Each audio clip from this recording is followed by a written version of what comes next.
Now let's meet someone who can bring a little history to us. Her name is Mrs. Florence Pannell, and she's 108 years old. Unlike most women of her time, Florence Pannell managed to set up her own... Tap.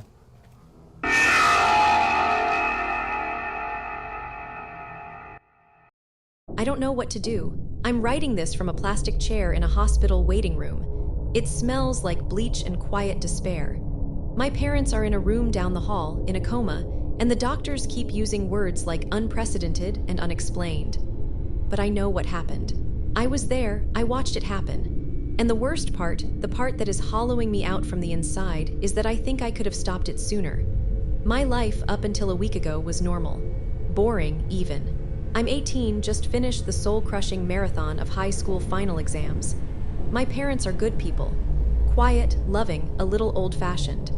My dad is an immigrant, came here with nothing, and has no family in this country. My mom was an orphan, raised in the system. So it's always just been the three of us. A small, tight-knit, unremarkable little unit. After my last exam, I came home and crashed.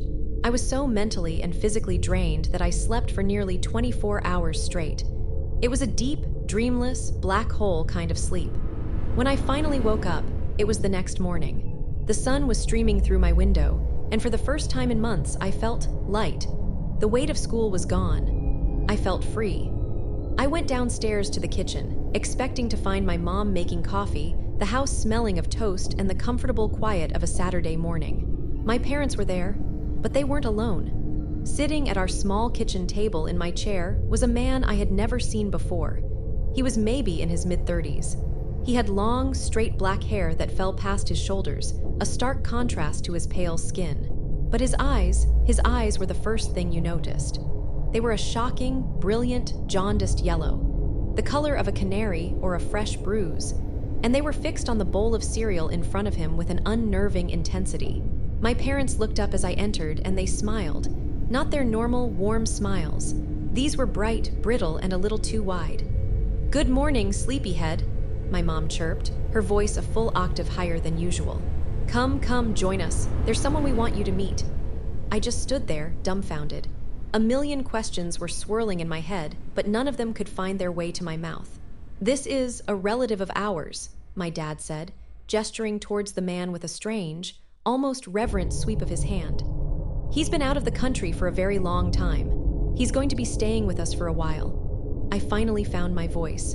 "A relative? What relative? You don't have any relatives here. And Mom, you don't have any at all." The bright smiles on my parents' faces faltered for a fraction of a second. A flicker of something, panic, annoyance, passed through their eyes before the manic cheerfulness snapped back into place. "Oh, you know, a distant cousin," my mom said, waving a dismissive hand. "From your father's side, it's a long story. We'll tell you all about it later. Now sit, have some breakfast." I sat. The meal was the most uncomfortable, unnerving 20 minutes of my life. The man never spoke. He never looked up from his bowl. He ate with a slow, deliberate precision, lifting the spoon to his mouth and back down without a single wasted movement. My parents, however, never stopped talking. They kept up a frantic, one-sided stream of chatter directed at him, answering questions he never asked, laughing at jokes he never told. "The weather is lovely today, isn't it?" my mom said to him. "You always did love the sun." "We'll have to take you to the park later," my dad added. Just like old times. It was like they were reading from a script, or like they were hearing a conversation that I couldn't. It was insane. Later that day, when I got my dad alone, I pressed him. "Dad, seriously, who is that guy? Where did he come from?" My father's face went cold.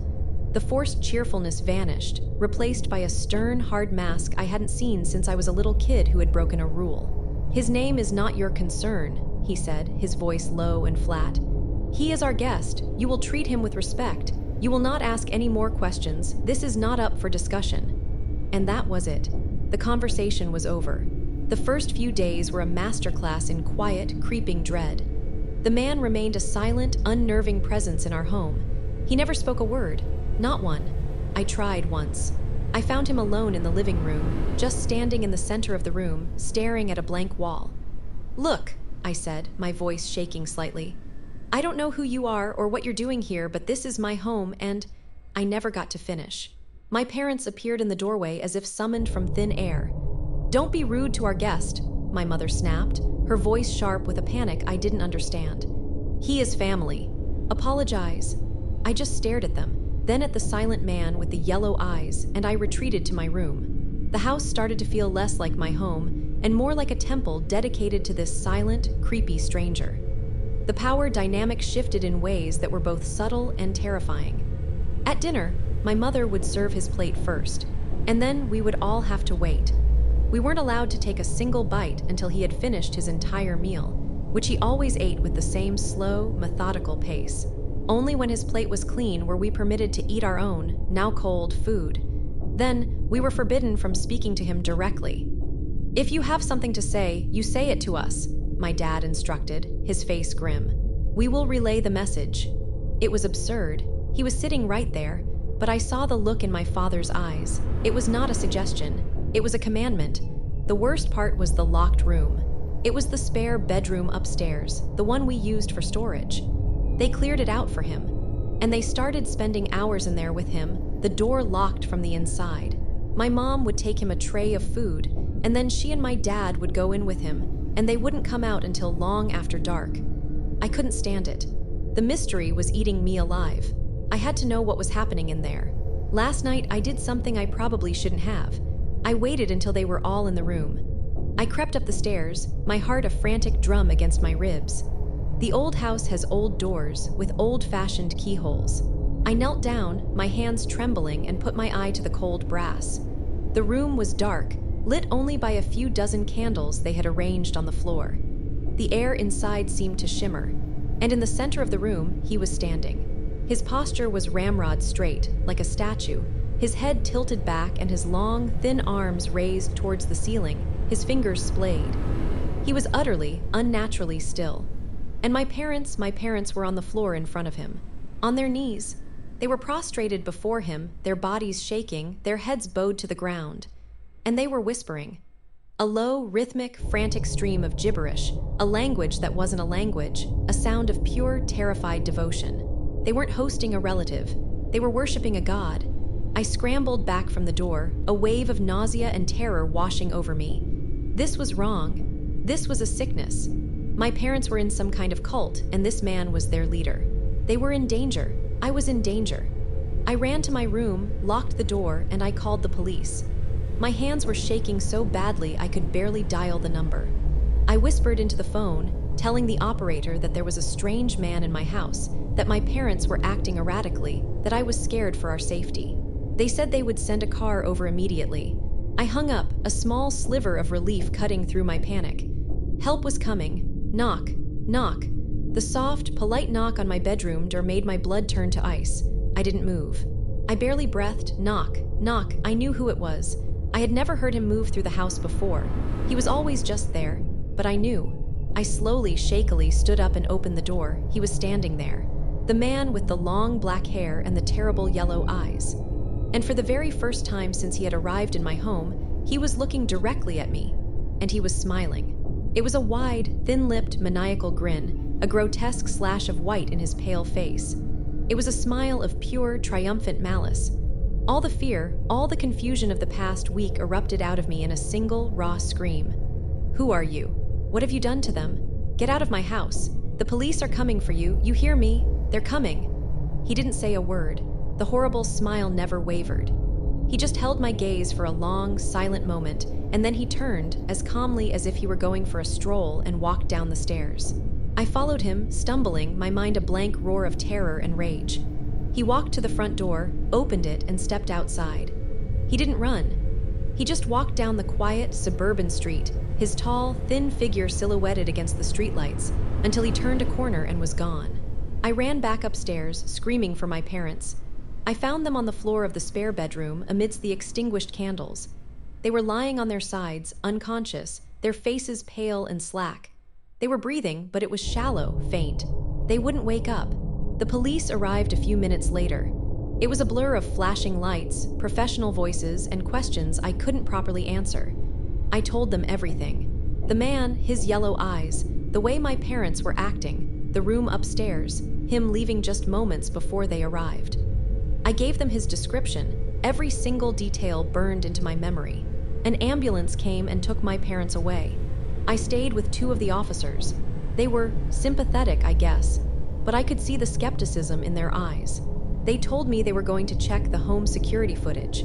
We had a small, simple system, just a few cameras covering the front and back doors. I sat at my kitchen table, my head in my hands, as one of the officers reviewed the footage on his laptop. After a few minutes of silence, he called his partner over. "Hey, check this out." I looked up. The officer turned the laptop towards me. The screen showed the footage from the front door camera from just a few minutes ago. I saw myself, a frantic, terrified figure following something. I saw myself screaming at the empty doorway. I saw the front door open, as if by a gust of wind, and then close again. But the man, the strange man with the yellow eyes, he wasn't there. He wasn't in the footage at all. It just looked like I was having a complete psychotic breakdown, screaming at nothing. "There's no one there, son," the officer said gently. "The cameras didn't pick up anyone entering or leaving the house all night, except for you." I was still staring at the screen, my mind refusing to accept it, when I heard the other officer's voice from the other room. He was on his phone, his voice low and urgent. "Yeah, another one, same as the others. The parents are catatonic. The kid is talking about a tall guy with yellow eyes. No, nothing on the cameras, same as always. It's the fifth one this year." He trailed off as he saw me looking at him.